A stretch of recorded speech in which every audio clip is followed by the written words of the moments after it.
আজ আমি নিয়ে এসেছি পেঁয়াজি বা পেঁয়াজ পকোড়ার রেসিপি নিয়ে।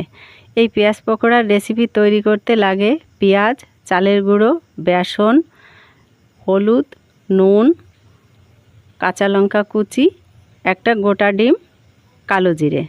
সব কিছু উপকরণ দিয়ে নর্মাল জল দিয়ে গুলে রেডি করে নিয়েছি। রেডি করে নিয়ে কাঁচা লঙ্কা কুচি দিয়ে আবার মিশিয়ে নিলাম। ওভেনে ফ্রাই প্যান বসিয়ে দিয়ে সাদা তেল দিয়ে এক একটা করে পকোড়া ছাড়তে থাকলাম তেলের মধ্যে। এবার উল্টে পাল্টে ভেজে নিয়ে পকোড়াগুলো রেডি হয়ে গেল। তারপর নামিয়ে নিয়েছি। দেখুন কি সুন্দর পকোড়াগুলো ভাজা হয়েছে।